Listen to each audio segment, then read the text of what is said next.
All right, here we go, guys. Cloud9 can take Kalista first, leaves up Varus. We do see the Ashe ban. And Talia, that has been one of APA's better, more meta champions. You may be wondering about the Rel ban. Core JJ has historically been a very good Rel player, and he's had really good Rel performances in the playoffs so far, so that's not terribly surprising. Taking out JoJo's Yone, Nico. So really targeting JoJo in this draft. All right, we're just going to early pick Renata Glass because it's a very early Renata Glass pick. Zig's going to... God damn it, dude. God damn it. So, poke comp already developing here for Team Liquid. There's going to be really big range issues with Kalista, really, and so they need a range. Okay, Orianna not taken yet, so they're going to go ahead and grab that. Zyra, oh man, this is such a long-range composition. They're trying to stop the Renata Glass from doing anything. This is a pretty big laning problem unless C9 can all in, so they actually have to take jungle fights, I think, on the bottom side of the map. He believes in Cloud9. He also does not know how to spell the word believe. A Zyra pick is really interesting, but when you're just going to pick the Renata so early, I mean, why not punish it, okay? Nocturne, Volibear, Twisted Fate, which has been one of Fudge's better champs. Lee Sin, taken out of the pool. All right, we're not blinding. We're just going to... All right, Team Liquid has been playing a lot of Jax on the top side for impact, so we're just going to take the Renekton into it. Okay, so what are we going to take here? Oh, it's Jungle Jax. All right, this has been running around, obviously, a lot in Korea and China. And we're just going to flex it into the jungle and take Cassante. So they have a good front line. Jax is going to be very powerful at potentially finishing people off, right? After the poke that you get from this. Very good objective control. I don't know, man. Like, you've got good engage here, but this is pretty low range, right? This is pretty low range. So you're going to be playing into Zyra, Varus, and Ziggs poke. And if you walk too far forward, you can actually just get Jax Counter-Strike. Or somebody's going to get pulled off and isolated by the Cassante. Ball delivery will be done via Maokai. But if you screw up the Maokai ults, that's like your only form of engage, really. So could be pretty bad for C9. It's really the range difference that I think is off-putting here with Cloud9's composition. Obviously, I'm a big fan, have been for a long time. I was singing his praises on Breon when he was on a bad team. TLS import slot, remember? I mean, so does Cloud9, so Cloud9 also has an import slot that they probably should have used. So there has been just a little bit of Zyra played, but this was obviously a plan that they had by leaving Kalista up and assuming that the Kalista Renata Glass was going to be taken. And they are just double Comet in the bot side, really just built for poke. It will be a lethality Varus almost certainly. All right, so this is just a straight... What the f*** is Fudge doing? He literally has a ward. That's Fudge's ward. That's Fudge's ward. He knows he's at Krugs. That was Fudge's ward!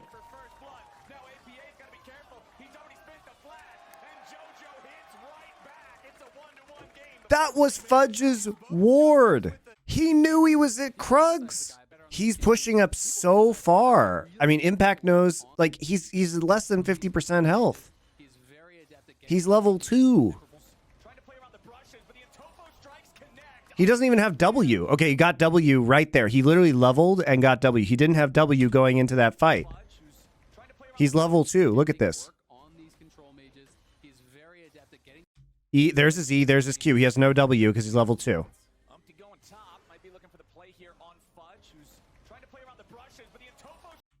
He literally gets 3 off of this. Stuns Umti, but it's too late. Oh my god, what the fuck was going on in this top side?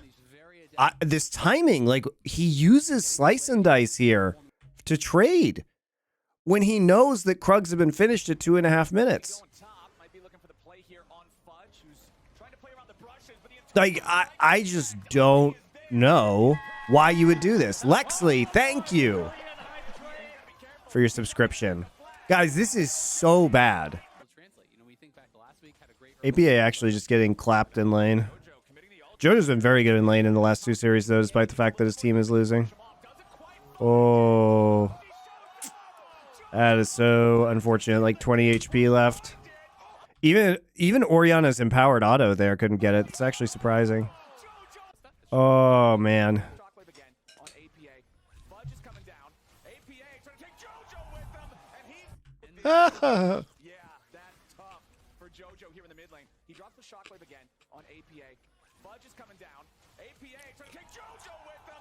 That's funny.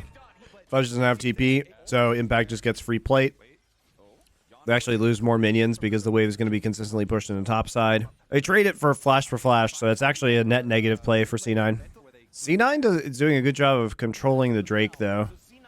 Core JJ is actually fucking drunk, though. He should not be playing for Vision right now. Oh, he sees them. I guess he sees the Maokai walk away. Comes back again. That's true. There's not really a reason why the Kalista should be in River, but he does see Kalista in the mid lane. And he does want to keep putting on the pressure in the bot side. But he can't be over there when his jungler's on top. And they see Kalista in mid.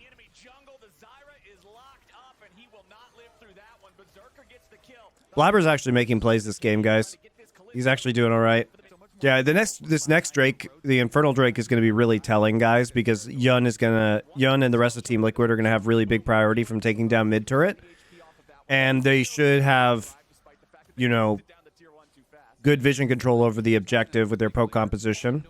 Oh, God, he's going to take bot, too. Now they should have even more control. Yep. It's very good. They have more of a gold lead now. Okay, 50 seconds until Drake. Better see some recalls coming in. Okay, we do. Everybody's recalling. Very good timing. Cassante not there yet. Cassante does have TP, though. Can clear wave and recall and then TP in. Good TP from APA. You want to TP early there so you have a chance to push wave before Drake spawns. Help your team get mid control so you can get vision. Umpty's actually here this time, so Core JJ doesn't have to die walking into River because he's Zyra. Okay, they have total control. C9's going to have to give this up or lose the game. So as we said, Cassante has time to go back and still TP in for the start of Drake. 20 seconds. Everybody is now recalled. APA has finished his Seraph's Embrace, so very good timing. Blabber's trying to cover, but Umpty's already behind him and they have TP. Fudge is, by the way, Fudge is late here, guys. So look at what TL does and what Impact does. He pushes this out. So let's go back a little bit. Fudge is pushing up. Umpty covers, right? Recalls. They clear out this wave. Impact walks back to turret, recalls. Fudge starts his recall and then cancels it. So he actually decides to push forward. So this is a mixed call, guys. They should not be trying. If Fudge is going to stay, so you have two choices. So one, top recall, so you can set up for TP, right? Or you can like give up drag, which doesn't matter, right? It's just one drag, but it does slow you down. And I think the scaling and range advantage is pretty big for Team Liquid. Give up drag and push top. What you cannot do is cancel your recall, push top, and then push bot at the same time, because you will not have TP available to make any kind of counterplay on the bot side. So Jojo, like, you can't do this. You know Cassante has TP. You know he's in base. It's a very good play around the side by Umpty. Okay, he dies. Okay. Fudge is here just to take some damage, and then they lose Drake. It's really fucking bad macro by Cloud9. Really fucking bad. Like, the shot calling is so fucking whack on Cloud9. They actually just can't play team. Okay, Fudge is going to get brought over the wall and just die. Oh, no, he's not. Just kidding. They're going to use all their ults on him to kill him. And unfortunately, I mean, Fudge plays this kind of well. Right, he gets pulled in, but he actually flashes the Jack stun. And Impact should not have gone in there. Jojo, Pian, and Vulcan are here. They both have ult. So, he's dead. Okay, they literally don't know where any of TL are, so they're pushing forward together, but hilariously, TL has set a trap for them. They stayed after pushing this tier 2 in bot side. This is a funny call. It's probably a Core JJ call. Because they realize, guys, what Team Liquid realizes is this ult is down and this ult is down. It's kind of a safe play to make because you have all of your crowd control up here. And they think it's safe because Impact is dead. Blabber actually just going to... Oh, nice. Okay. Well, Yun walks up. Is ready to use Chain of Corruption. Blabber flashes it. Cleanses. Maokai W.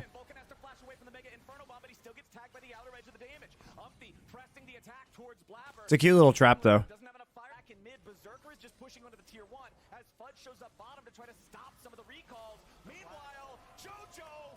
Lol. AP has no mana now.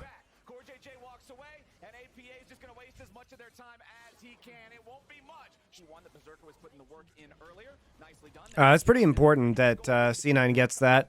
It wasn't worth the trade in the bot side.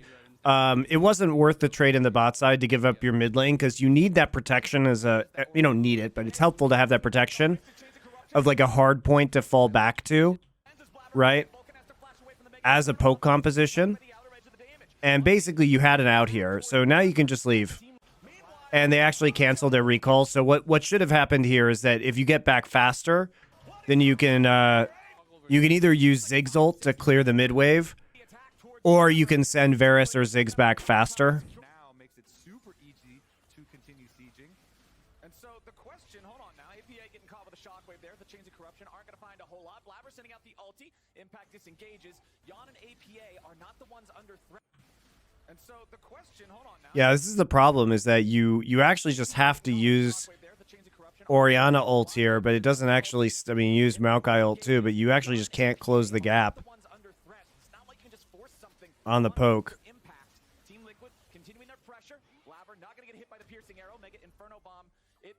I mean, TL is playing the poke composition very well, to their credit. Watching Cloud9 play is just so sad, guys. Berserker and Vulcan literally have 1 kill participation at 25 minutes into this game. Okay, they already have Drake control set up.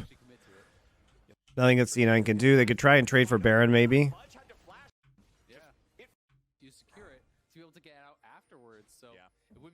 They're trying to get... Takes 4 people to kill Grump. So they just leave it here, so it's free? What the f***? What are they doing? They're actually just trying... I think they're trying just to get Baron vision? But then they go take a detour at Grump, and there's a wave pushing up, and TL's like, where are the people defending this mid turret? So Fudge has to flash out. It's actually fucking free. Here it comes, guys. The epic Fudge TP. He has no flash because he had to use it. All right, good fight. But Umti kills everybody, right?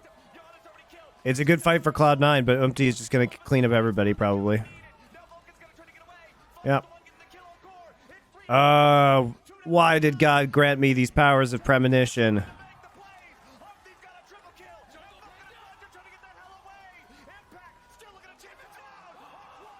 Vulcan.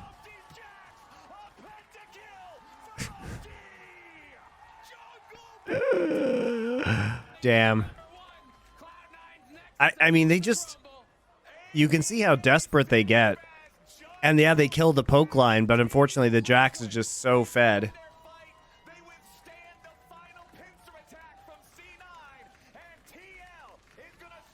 Wow. Damn. That's all right. I love MD, so I'm glad to see this.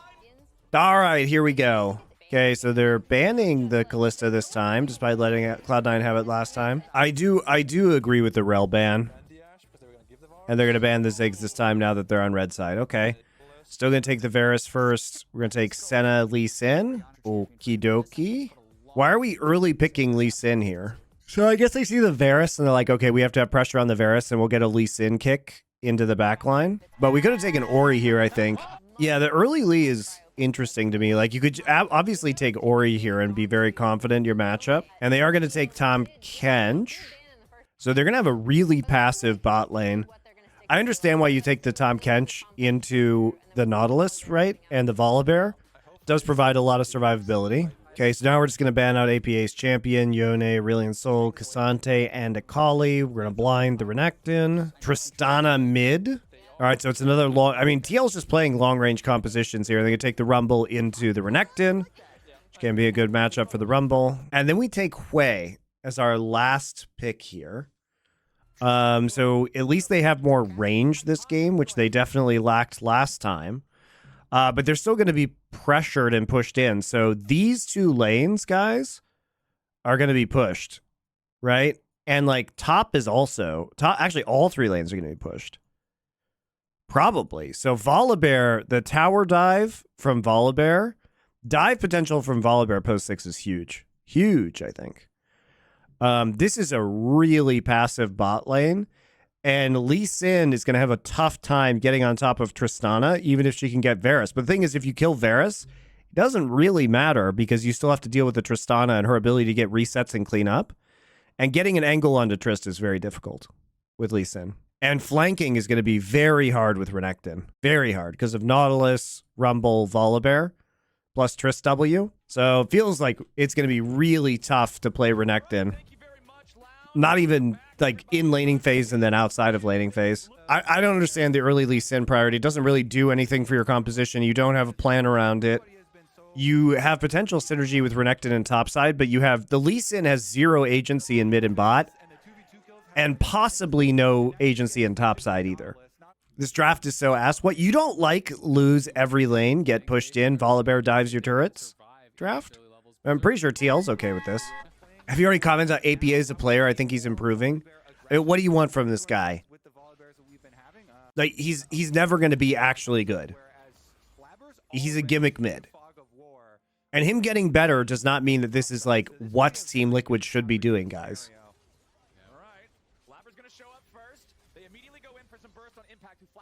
Okay. Umpty's Q. Well, you picked Lee Sin. It's probably not the one you wanted.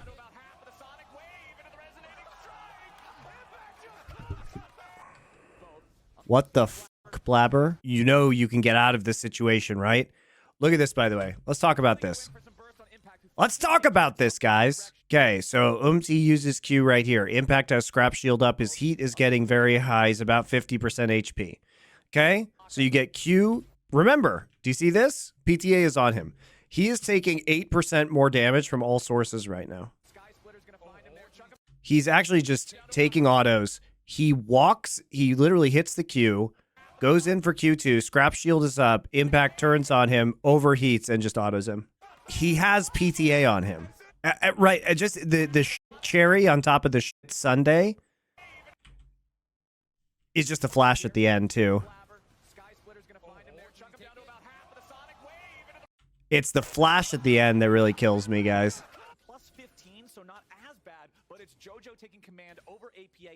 Yeah, but APA is going to catch up on this wave pretty big. Remember that he claimed the first one already. So he and Core JJ are feeling confident stepping up here. Jojo's coming though.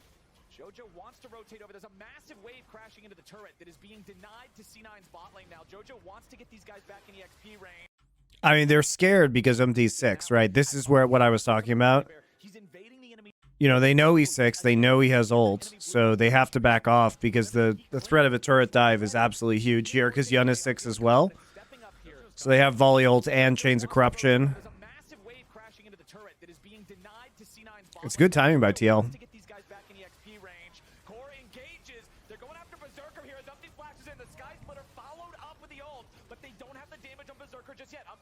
APA's here.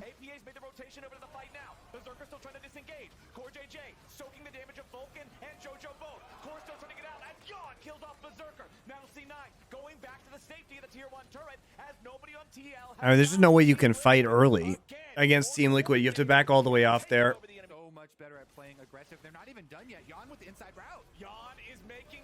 What are they doing? Cloud9 is posturing way too aggressively for the comp that they have. All right, Berserker's back, though. All right, we're going to get one. Okay, a little bit too far from Team Liquid, looks like. Oh! Some overstays for TL in this series for sure. So now they know because they just saw the announcement that grubs have been taken. So this is free on the bot side.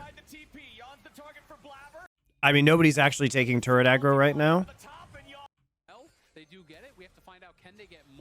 Oh, actually, Vulcan takes turret aggro because of bombies. When he actually is attacked by Core here, he starts taking turret aggro because he burns him with Bomby's Cinder. But the rest of them, it's kind of free. But he actually... Vulcan actually dies right here because of Bomby Cinder. C9 still seeing what they might be able to find here with a 3v2.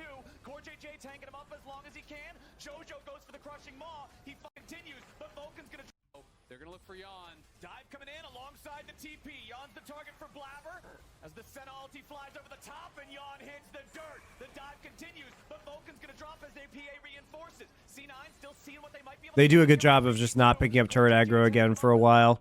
And, you know, really, outside of that Bombies, they wouldn't have been taking really any turret aggro hardly at all for this entire dive sequence. Because for the most part, Team Liquid was pretty far beyond the turret. Nice job. It's big. Cloud9 has a gold lead now.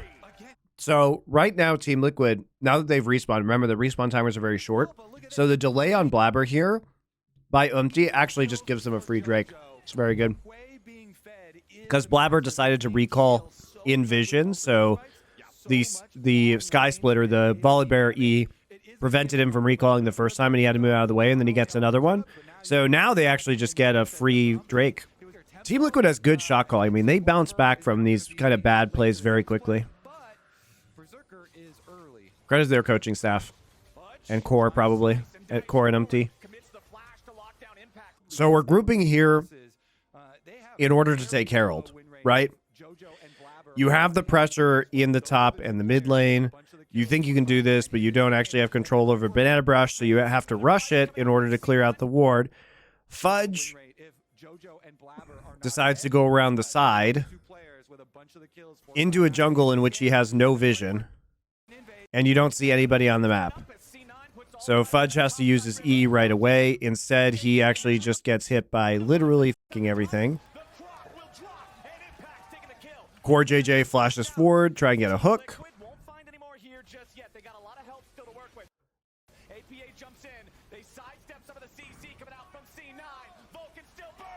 Beautiful. Team Liquid's team fighting is substantially better than Cloud9's. I don't know why he's going for that flank, though, into a choke point. Because here's the thing, guys. You do not want to be here if you are Cloud9. You could have an equalizer place here or right here, as ends up happening, right? You're basically just asking to be equalized, and then Trist starts getting resets. Renekton down 1,200 gold compared to Rumble. Rumble has arm guard now, so basically he can provide frontline pressure. Just Q into arm guard. Deal damage while you're untargetable. Very, very good. I just got followed by Tyler1 Manly Midget. What a name. What a name. Tyler1 looks like Krillin, but with like just a tiny bit more hair. What hair? Slightly more hair. I'm just saying Tyler1's Krillin cosplay would be amazing. All right, so now we're onto the dragon stacking. Hextech Soul. Okay, Fudge pushes bot. Gets a demolished proc. All right. He's overextended, though.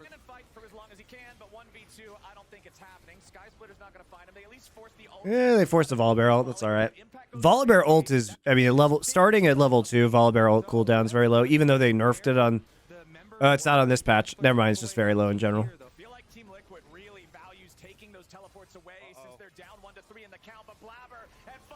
Oh my god. Huge equalizer, huge flank.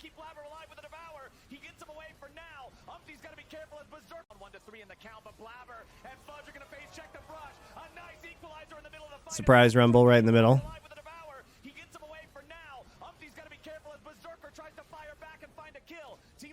Vulcan used flash. C9 actually didn't use that many resources on that fight. Not a lot of sums used as a whole.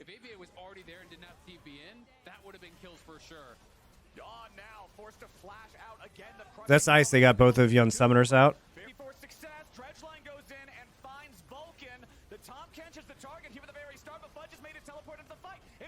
All right. There we go. There's the arm guard usage. They didn't actually get a kill, though, because they engaged 4v5. Trist is split pushing. Okay, let's talk about this. So they have a choice here to really just defend the wave. And they see this TP coming in. And Impact is trying to zone here. But he goes too far forward. And, you know, they weren't respecting the possible teleport counterplay. Fudge is having a much better game this time around, I think. But you shouldn't be hooking in.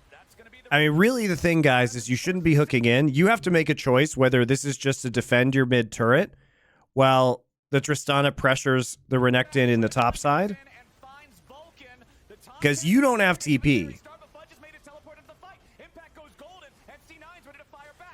And you actually lose Armguard and Flash onto Rumble for this. I do think APA, once the teleport is used, is making the right decision. Like, continuing to push here because you want to trade as they go for the Drake. This is acceptable. You get a lot of gold for tier 2 turrets in the side lane. So this is fine. Like, I think their response to the teleport usage was okay, but I think they just had to play it more conservatively. Oh, this is interesting. This is a good call. This is a great call by Liquid. This is actually such a good call by TL. Oh, that was really good. Like, I mean, you do really have to give credit to Team Liquid's macro and their shot calling. That's great. You know what that is, guys. That's a macro blast. It started as kind of a macro disaster, but then the macro blast occurred, and they got Baron. Very clever. What do you say? Baron? Guys? That's good. You love to see it. I do think that adds flavor because the purpose of the broadcast is to show, you know, is to empower the players, right? It's to make the player narratives. And so that accomplishes that goal, right? I think it's good. All right, let's watch this next fight.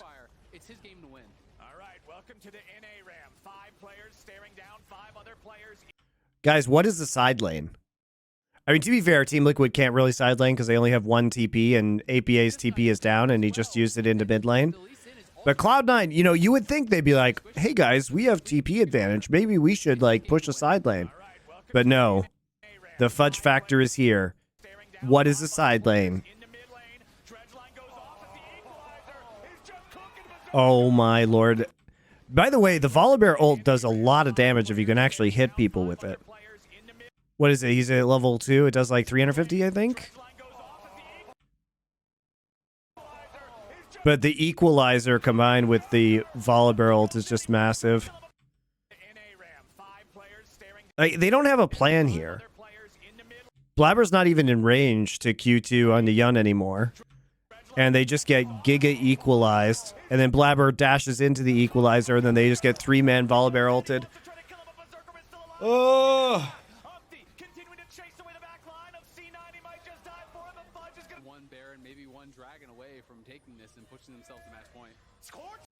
Beautiful flash. Hook.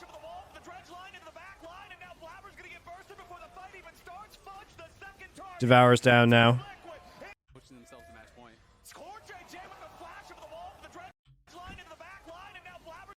That's a good equalizer too. Really bisects the team. Now they have no tools. Fudge literally just tries to flash onto Yun, but doesn't have the damage to kill him before he's bursted by 5. So I guess at the end of the game, like, the Lee Sin did end up getting some value early on, but I just don't see it as necessary to take this pick at R2 for Cloud9. And, like, the Renekton priority has been super wacky.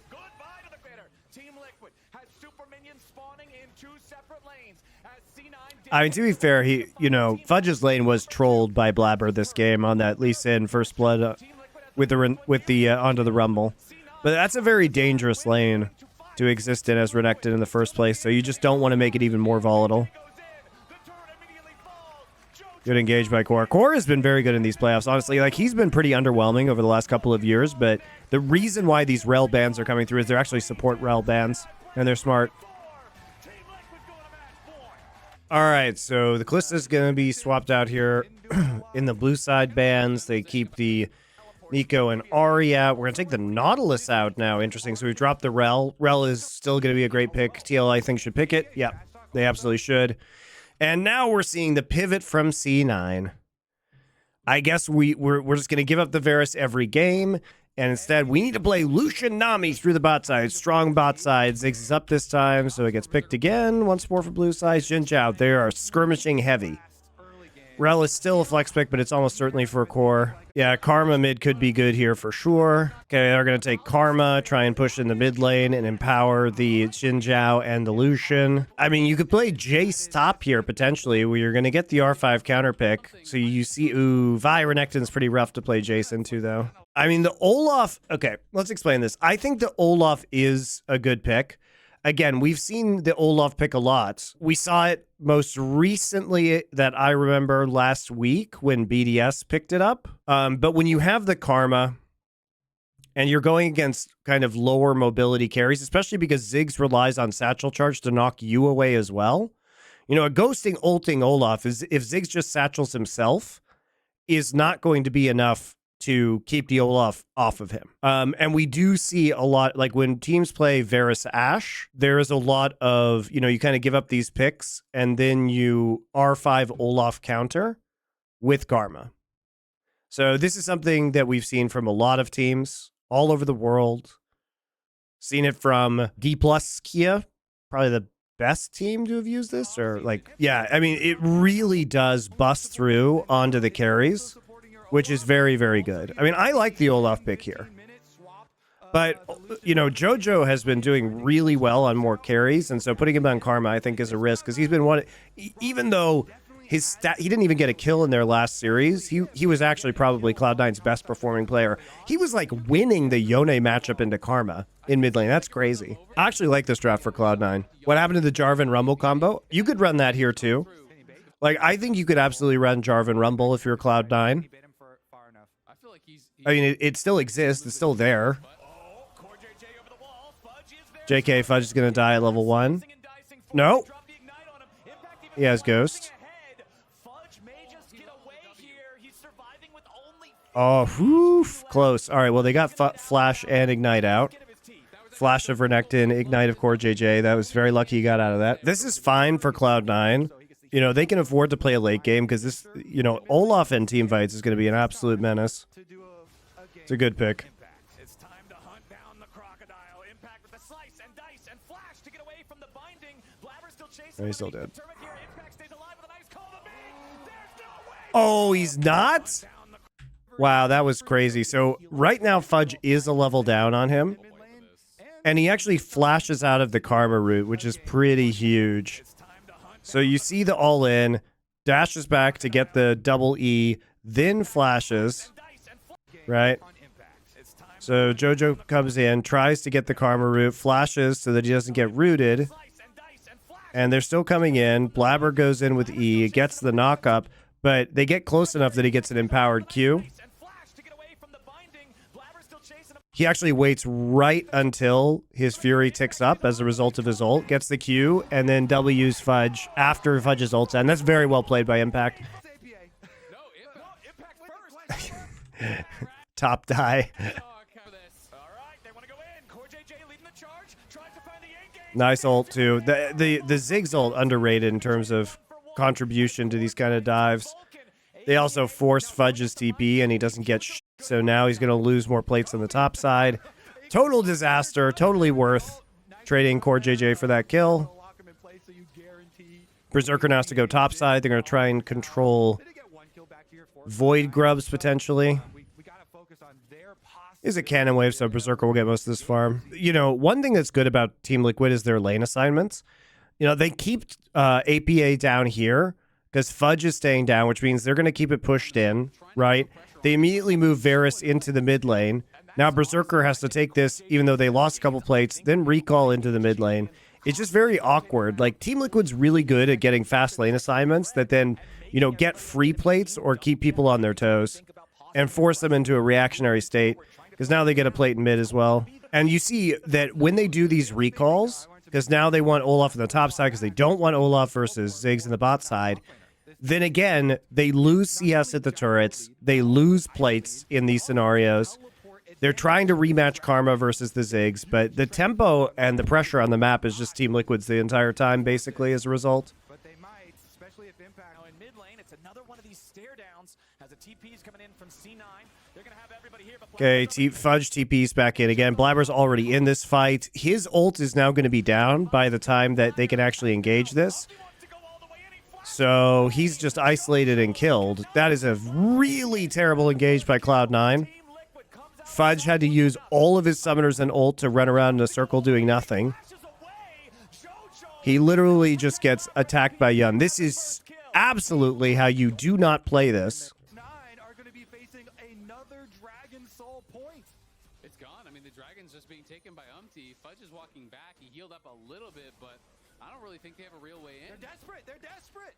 They're trying to stop it. Yon's here on the front. Not a lot of mana left in the Varus. Keep that in mind. Big chunk onto Yon there from the inner flame. But Fudge is already dead. Olaf without a Ragnarok is just a big melee minion. And Team Liquid's coming to farm him. Yon with the flash. Yon still has flash, so he dodges the Q. And now they're up 3 Drakes to 10. Cloud9 just has no setup. I think, you know, we talked about this when we reviewed the series that they played against FlyQuest, but they have no idea how to actually execute their compositions. They don't have any idea of their win conditions. They don't know how to play. I mean, the Olaf is legitimately an extremely good pick here, but they're playing it so shittily that they can't do. Front to back looks so cursed through Ziggs and Varus abilities, isolating Olaf. Nah, he should just run through, guys. I think he should just run through into the back line. He should be fine. He can get Nami shield. He can get Karma shield. You know, Blabber can go in with him. It's fine. Blabber just doesn't feel like ulting. So he gets stunned by Impact and then Q'd by Umti. So he just gets stun locked and died without using his summoner spell or his ultimate. Even though if he had proactively used his Xin Zhao ult here, he might have been able to have Impact be isolated against the rest of his team. So if he sees Rel coming over the wall and he just ults right here, he can actually create a zone where the rest of his team might be able to do something or they might be able to wait. But Fudge is so far away, it's very difficult.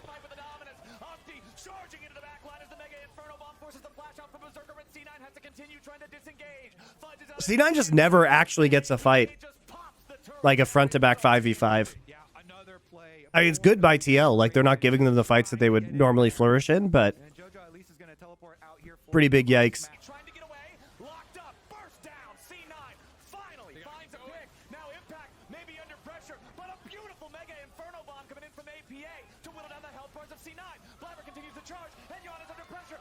All right, see, Cloud9 finally gets the front-to-back. Okay, Fudge axe, miss. All right, Impact's gonna die though. Oh no, he doesn't. Woo. All right, so this is what it looks like when Cloud9 actually gets the fight that they want, guys. His composition is not terrible.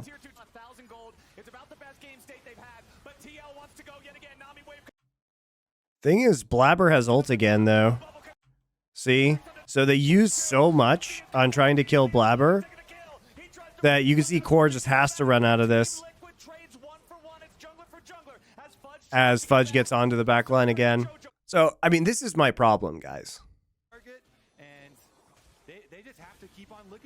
So this is how you use it. Yes, Berserker wants to chunk out people. Okay, he takes about an equal chunk in response. Empty already on the flank. And Fudge isn't there again. I mean, you literally just can't fight this way, right? If you are C9, this is what I mean by they don't understand the win conditions of their compositions. So Fudge is doing Raptors. Fudge is doing Raptors. Impact sees him, right? They know where Impact is. There's a ward right there. Impact sees him. He marks Fudge and is like, all right, Fudge, if you want to get to this fight, you're going to have to blow Ghost and ult well in advance of the fight to get through me. And so why is Berserker dashing forward when Vi is on the flank? They literally can get there faster from all angles. Here's Rel. And the one thing that matters, this guy, Olaf, is the most important person in this composition. He's the most important. He has to be there, and he's never there. He's never there. And so Berserker dashes forward with the culling. Not the time you want to dash forward. Yun misses his ultimate, but he just sidesteps. It doesn't matter. APA throws out the bomb. Does a pretty good amount of damage to Berserker right here. Also Jojo Pion, I guess. Oh, hits him actually with the Q. So hits him with a full Q auto E combo, right? And then Berserker actually has to flash out of this situation. But Fudge doesn't need to be doing Raptors right now. And if Fudge is doing Raptors, why is Berserker dashing forward? He has no idea where the fuck anybody is. Berserker literally flashes. Yun flashes, follows him. Then just ults him. And now we have Fudge. And remember, I said Fudge is going to have to use his ult and Ghost just to get out of the situation. He literally has to ult just to get here. He needs that ult to get through the front line of Team Liquid.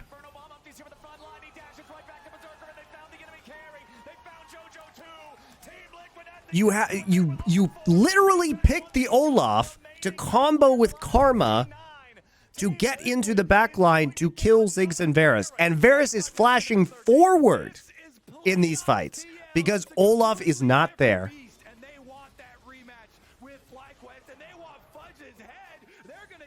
Play the map, they just attack Fudge. Fudge trying to go in after APA and Impact. He'll be kept alive by the Sterix Gauge, but now the rest of the fight. Vulcan Dude, they refuse to have one engagement. I mean, Fudge needs to be there, right? Fudge needs to be there. Otherwise, they have no threat. I mean, look how much damage this is doing to them. They literally just get CC'd into oblivion by Rel, Vi, and then the Chain of Corruption, the Varus ult. Right? Remember, this is a 3 versus 4 effectively because Berserker's ulting over the wall. And they get absolutely blasted by this Varus, who is just autoing for free all over Blabber. Okay, Q. Whoop. Yep.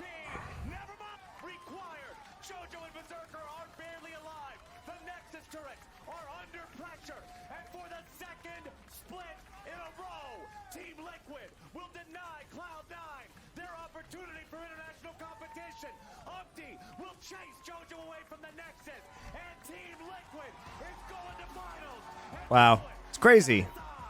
I mean, Team Liquid played really well this series. Cloud9 is terrible, though. They are so terrible. I mean, they looked really bad in the FlyQuest series, but they fixed absolutely nothing in the last week.